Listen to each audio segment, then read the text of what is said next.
Hello everyone, स्वागत है आप सभी लोगों का शिक्षा फॉर नौकरी में। इस वीडियो लेक्चर में हम लोग डिस्कस करने वाले हैं UK triple S C lab assistant and environmental supervisor के लिए इम्पॉर्टेंट थ्योरी टॉपिक्स को आज हम डिस्कस करेंगे। यानी कि आज जो टॉपिक रहेगा वो थ्योरी से रिलेटेड रहेगा और सारे इंपॉर्टेंट टॉपिक्स को अब हम सीरीज़ वाइज डिस्कस करते चलेंगे। तो इस सीरीज़ में हम लोग थ्योरी को डिस्कस करेंगे लगातार।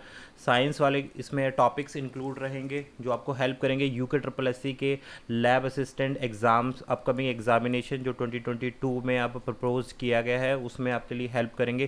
तो स्टार्ट करते हैं अपने आज के वीडियो लेक्चर को। टेलीग्राम पर नहीं ज्वाइन किया है तो ज़रूर कनेक्ट कर लेना शिक्षा फॉर नौकरी को, क्योंकि आप डेली क्लासेस आप लोगों के लिए देखने के लिए मिलेंगी, एक शॉर्ट फॉर्मेट में देखने के लिए मिलेंगी। यानी कि हम बिल्कुल इंपॉर्टेंट टॉपिक को डिस्कस करेंगे और शॉर्ट होगा वो।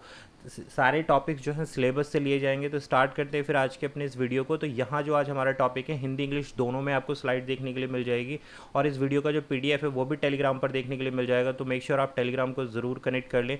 तो आज हम जो टॉपिक पिक करके लेके आए हैं वो है हमारे पास न्यूटन्स लॉ ऑफ मोशन। भाई बहुत ही इंपॉर्टेंट टॉपिक है, कहने के लिए बहुत आसान है, लेकिन यहाँ से क्वेश्चन मैंने प्रीवियस ईयर में भी देखे हैं और इंपॉर्टेंट क्वेश्चन में जैसे जनरल साइंस वाले अगर क्वेश्चन की मैं बात करूँ तो फिजिक्स में यहाँ से क्वेश्चन आपके बन जाते हैं।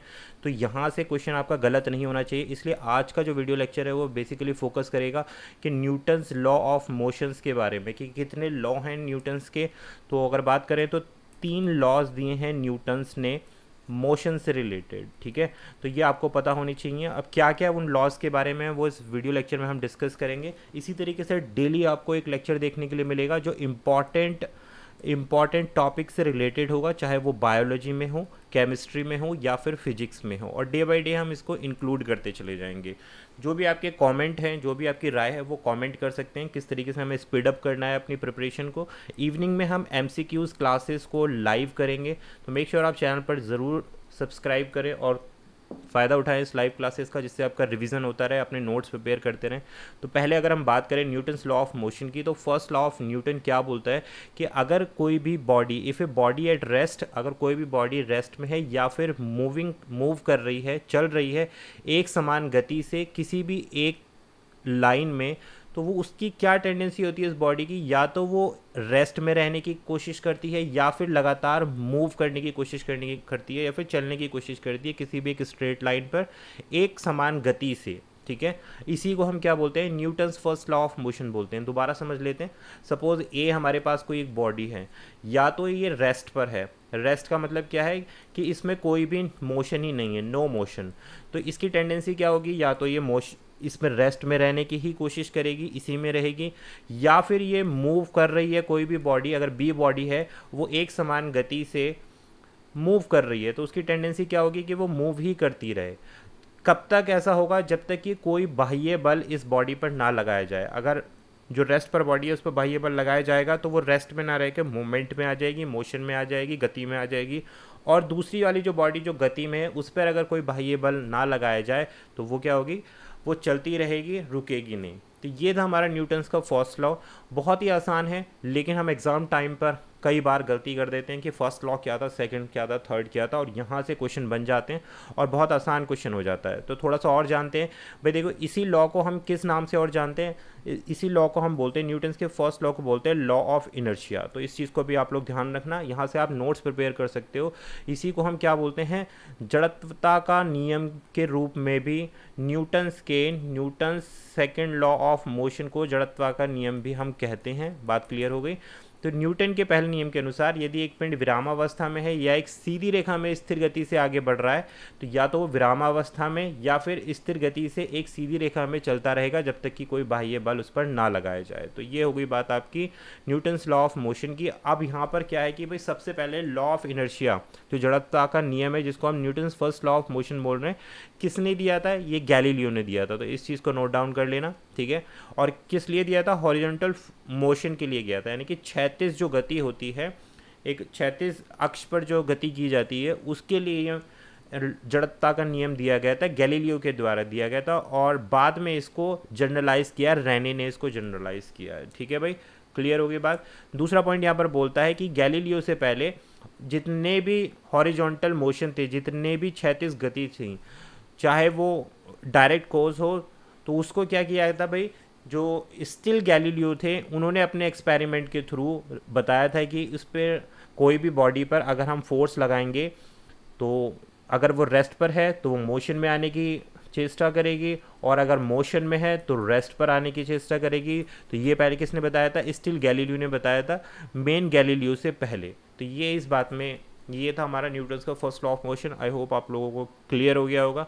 आगे बढ़ते हैं सेकंड लॉ ऑफ मोशन पर, कि अब देखिए सेकंड लॉ ऑफ मोशन क्या बोलता है। Second law of motion is a quantitative description of the changes that a force can produce in bodies motion. बहुत ही आसान सा है भाई, इसको समझते हैं। क्या है कि न्यूटन का जो द्वितीय नियम है वो ये बोलता है कि अगर आप फोर्स लगाएंगे किसी भी बॉडी पर तो उस पर होने वाले परिवर्तन क्या क्या हो सकते हैं, चेंजेस क्या क्या हो सकते हैं। जो पर्टिकुलर बॉडी है उस पर अगर जो फोर्स अप्लाई हुआ है उसकी वजह से उस बॉडी में क्या क्या उसके मोशन में चेंजेस आ सकते हैं। ये किसने दिया है हमें? ये सेकंड लॉ ऑफ मोशन में बताया गया है कि उन परिवर्तनों का एक मात्रात्मक वर्णन है न्यूटन का सेकंड लॉ, जो एक पिंड की गति पर एक बल उत्पन्न कर सकता है।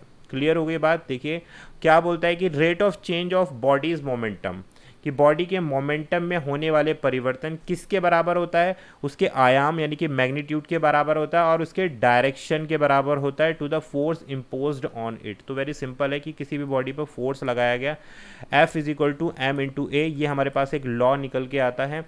किसके according? Newton second law of motion के अकॉर्डिंग, कि कोई भी एक बॉडी जिसका मास m क्या है? कांस्टेंट है, तो उसको हम क्या लिख सकते हैं? और उस पर फोर्स लगाया जा रहा है F, तो उस फोर्स की वजह से उस बॉडी में होने वाला परिवर्तन क्या है? एक्सेलरेशन क्या है? a है। और a कैसा है भाई? एक वेक्टर क्वांटिटी है, तो हमारे पास क्या फॉर्मूला निकल के आता है? F is equal to m into a. यहाँ पर एक्सेलरेशन हो गया, m हो गया बॉडी का मास हो गया, और F हो गया जो उस पर फोर्स लगाया गया। तो इस फोर्स की वजह से इस बॉडी में होने वाला परिवर्तन क्या है? एक्सेलरेशन। और एक्सेलरेशन कैसा एक क्वांटिटी है? कैसी निकाय है? वेक्टर क्वांटिटी है। ठीक है भाई, तो ये जो लॉ दिया गया है ये दिया हमें सेकंड लॉ, न्यूटन के सेकंड लॉ के द्वारा हमें पता चलता है कि एक पिंड पर लागू बल की दिशा, गति या दोनों के परिणाम बदल सकते हैं। इस चीज़ को आप ध्यान रखना कि किसी भी बॉडी पर जब आप फोर्स अप्लाई करेंगे तो उस फोर्स की वजह से उस बॉडी का डायरेक्शन चेंज हो सकता है, उसका मैग्नीट्यूड भी चेंज हो सकता है। तो दोनों चीज़ें बदल सकती हैं due to the application of the force. ये बोलता है न्यूटन का सेकेंड नियम बोलता है। और इस फोर्स के एप्लीकेशन से जो हमारे पास लॉ निकल के आता है, एक रूल निकल के आता है, F is equal to m a, ये उत्पन्न हो जाता है कि ऐसे पिंड जिसका द्रव्यमान m स्थिर है, इस F is equal to m a द्वारा लिखा जा सकता है, जहाँ पर F एक बल है, A एक त्वरण है, और जो कि एक सदिश राशि है। बात क्लियर हो गई? तो इस न्यूटन के दूसरे नियम में कहा गया है कि किसी पिंड के संवेग में परिवर्तन की समय दर उस पर लगाए गए बल के परिमाण और दिशा के बराबर होती है। तो ये हुई बात हमारी न्यूटन के सेकंड लॉ की। आई होप आपको क्लियर हो गया होगा। अब बात कर लेते हैं न्यूटन्स के थर्ड लॉ की। तो भाई देखिए बिल्कुल इंपॉर्टेंट है, यहाँ से आप नोट्स प्रिपेयर कर लेना, हिंदी इंग्लिश में दोनों में लेके आया हूँ मैं, और एक ही टॉपिक रखा है जिससे एक बार में चीज़ें क्लियर हो जाएं। बहुत से स्टूडेंट इसमें कमेंट करेंगे सर ये तो बहुत इजी टॉपिक था। मेक श्योर ये इजी टॉपिक है, लेकिन जब आपके एग्जाम में आपसे पूछा जाता है तो कॉन्सेप्ट जो है सारे इधर उधर हो जाते हैं। तो इसलिए आपको रिवाइज करना और नोट्स प्रिपेयर करना बहुत ज़रूरी है एग्जाम पॉइंट ऑफ व्यू से। डेली मैं इसी तरीके के आप लोगों को इंपॉर्टेंट टॉपिक्स दूंगा, इवनिंग में MCQs की प्रैक्टिस करेगी, तो एक अच्छा कॉम्बिनेशन बन के आएगा। तो Newton second law state that when two bodies interact, जब कोई भी दो निकाय आपस में मिलते हैं, इंटरेक्ट करते हैं, तो दे अप्लाई फोर्सेस, एक दूसरे पर बल लगाते हैं, जो क्या होता है भाई मैग्नीट्यूड यानी कि आयाम में इक्वल होता है, और डायरेक्शन में एक दूसरे से अपोजिट यानी कि उल्टा होता है। कहने का मतलब है एक ब्लॉक A है, एक बॉडी A है, एक बॉडी B है, तो जब ये आपस में मिलेंगे तो क्या होगा? इंटरेक्ट करेंगे, एक दूसरे से कोलाइड करेंगे, ऐसे कह सकते हो। तो इन दोनों पर क्या है? फोर्स अप्लाई होगा। ठीक है, एक दूसरे पर ये दोनों बॉडीज फोर्स अप्लाई करेंगी, जो क्या होगी? मैग्नीट्यूड में तो इक्वल होगा, लेकिन इनकी जो डायरेक्शन यानी कि जो इनकी दिशा होगी, देखिए ये इस दिशा में जा रहा है, ये इस दिशा में जा रहा है, मैग्नीट्यूड आपका सेम हो गया, डायरेक्शन आपकी ये डिफरेंट हो गई, अपोजिट इन डायरेक्शन हो गई। तो इसको बोलते हैं क्या भाई? न्यूटन्स का थर्ड लॉ बोलते हैं, कि third law also known as law of action. इसको और क्या बोला जाता है दूसरे नाम से? Law of action. कि भाई क्रिया हो रही है, कोई भी क्रिया प्रतिक्रिया का जो बल होता है, फोर्स होता है, वो क्या न्यूटन्स के थर्ड लॉ के अकॉर्डिंग होता है। ठीक है भाई, according to the third law the table applies an equal and opposite force to the book. For example इन्होंने बोला है कि अगर आपके टेबल है, आप जहाँ पर स्टडी करते हो, उस टेबल पर आप कोई भी एक बुक रखते हो, तो वो टेबल जो है बुक पर equal and opposite force apply करता है, यानी कि जितना फोर्स बुक ने टेबल पर लगाया उतना ही फोर्स टेबल ने बुक पर अपोजिट डायरेक्शन पर लगाया। तो ये क्या है, क्रिया प्रतिक्रिया का एक तरीके से नियम कहलाता है। इसको हम बोलते हैं Newton second law of motion. और यही फोर्स जो होता है डिस्क्राइब करता है कि रियल वन पर, ठीक है। For example, a book resting on the table applies a downward force equal to the weight on the table, ठीक है। तो ये एग्जाम्पल से आपको क्लियर हो जाएगा कि क्या है न्यूटन्स का सेकंड लॉ, कि मैग्नीट्यूड में दोनों सेम होंगे, कि बुक ने जो टेबल पर फोर्स लगाया है that is equal to the force applied by table on the book, लेकिन इनकी डायरेक्शन कैसी होगी, अपोजिट होगी। यही हमारे क्या है, न्यूटन थर्ड लॉ है। आगे हिंदी में भी देख लेते हैं एक बार। न्यूटन के तीसरे नियम में कहा गया है कि जब दो निकाय परस्पर प्रभाव डालते हैं तो वो एक दूसरे के बराबर परिमाण में और विपरीत दिशा में बल लगाते हैं। तो ये हो गई बात हमारी। तीसरे नियम क्या है, क्रिया और प्रतिक्रिया के रूप में भी जाना जाता है, ये मैं बता दिया आपको। यह नियम स्थिर संतुलित समस्याओं के विश्लेषण में बहुत महत्वपूर्ण होता है, जहाँ पर सब बल संतुलित होते हैं, इनकी बैलेंस फोर्स जहाँ पर लगते होते हैं। लेकिन यह समान या त्वरित गति वाले निकायों पर भी लागू होता है। बात क्लियर होगी। इसका एग्जांपल दे दिया बुक और टेबल वाला। तो भाई ये था हमारे आज के इस वीडियो लेक्चर में, जिसमें हम लोगों ने न्यूटन्स के लॉ ऑफ मोशंस के बारे में जाना। 3 लॉ ऑफ मोशन है, first law, second law and third law. आप इसको एक बार चेकआउट कर सकते हैं। समझ ना आए तो वीडियो को दोबारा देख लेना, सारे डाउट्स क्लियर हो जाएंगे आप लोगों को। और अगर आपने टेलीग्राम पर नहीं कनेक्ट किया है तो ज़रूर कनेक्ट कर लेना, चैनल को सब्सक्राइब कर लेना। डेली आप लोगों को थ्योरी चैप्टर्स देखने के लिए मिलेंगे जो इंपॉर्टेंट है, जहां से आपके क्वेश्चन डेफिनेटली बनेंगे। तो thank you for watching this session. मिलेंगे आपसे एक और नई वीडियो में। Thank you so much.